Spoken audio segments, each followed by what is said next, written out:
When you were growing up, did any big events happen in the world? Oh, sure. I remember very vividly when World War II started. And I was walking to school, and there was a picture in the newspaper of a U.S. Army camp in the Philippines.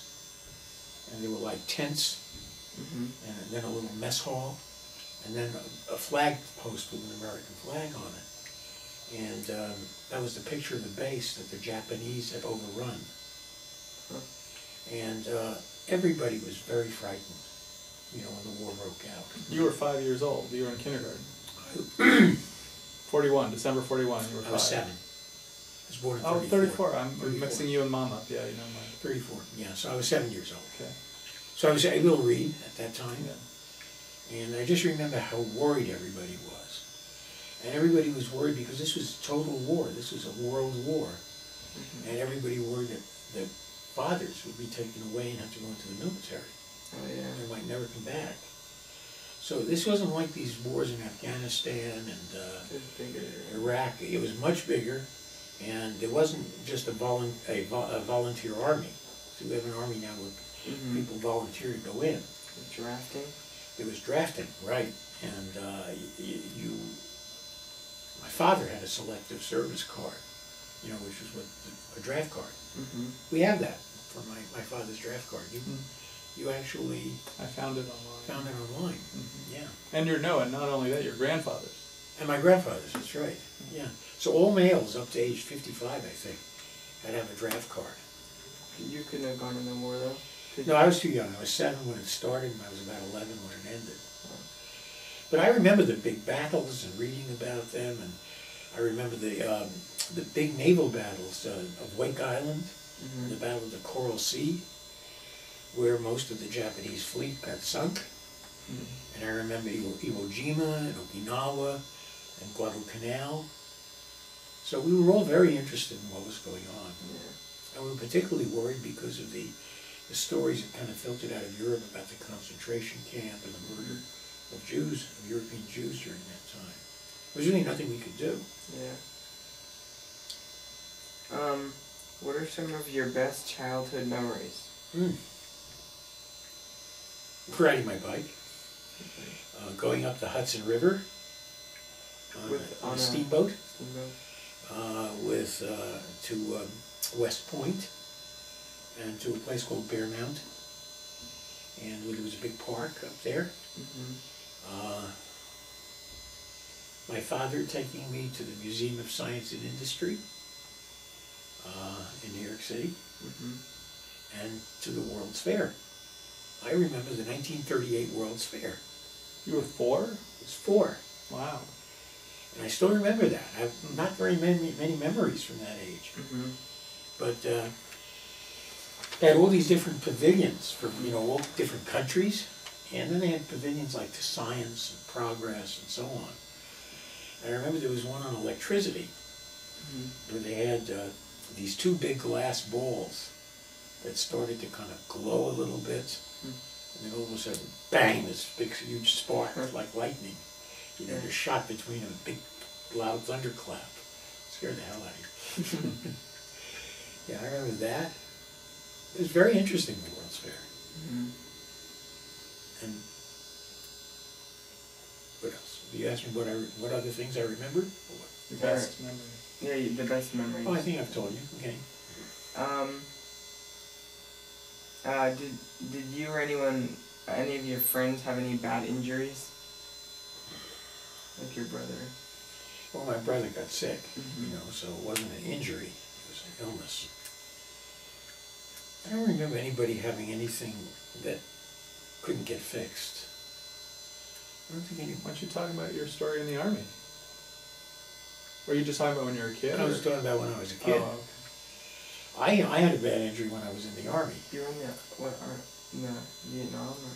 No, I was in between wars. It was after the Korean War and before Vietnam. So the Korean War was 1950 to 53, and I got into the Army in 1958 to 1960. And when did the Vietnam War start? 62? It started in 63. It started to pick up and really intensified in the mid-60s. Late 60s. Well, yeah, 65, 66 was already, yeah. Yeah. So I was already home by that time. But I was kind of concerned because when I was in the Army, it was really very interesting. I had an auto accident. Wait, like, were you in any battles, or were you just No, training? I was a civilian attached to the 34th General Hospital of the U.S. Army in Orléans, France, which is 60 miles south of Paris. And one night I had a date to see a girl in Paris. And we were going to see a lecture on the history of Notre Dame Cathedral. I don't know why.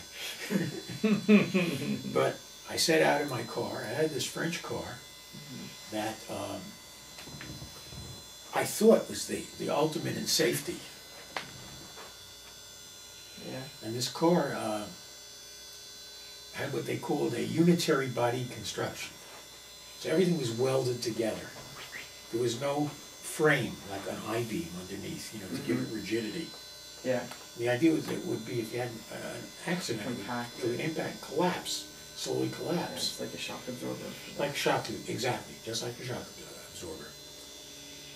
What I didn't know was that car turned out to be the most lethal of all cars ever manufactured in France, and it had a name called the Cercueil.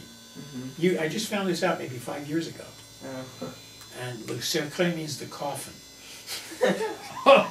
So this was this ultimate car. I believe the advertising, and it sounded plausible, it sounded reasonable.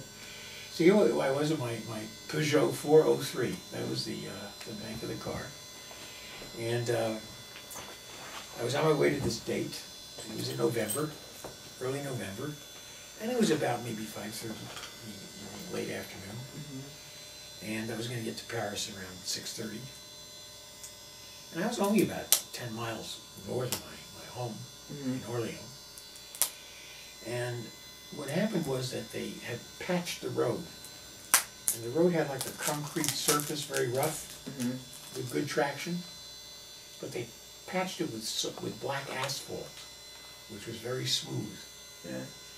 And it was just around evening time, from day to night. And so the temperature dropped, and there was black ice. You know what black ice is? Ice like that. Well, it's a good guess. That's a good guess. Good guess. It's ice that's actually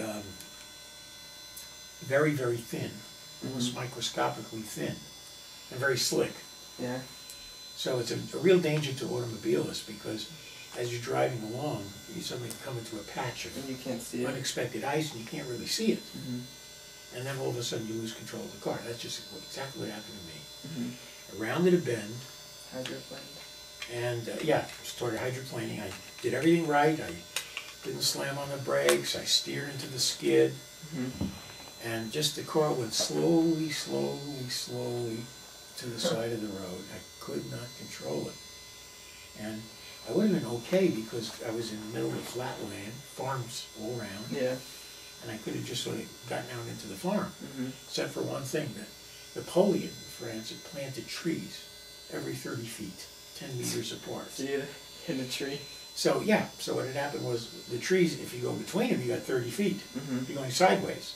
But if you're going in the direction of the trees, Yeah. they're like a solid wall.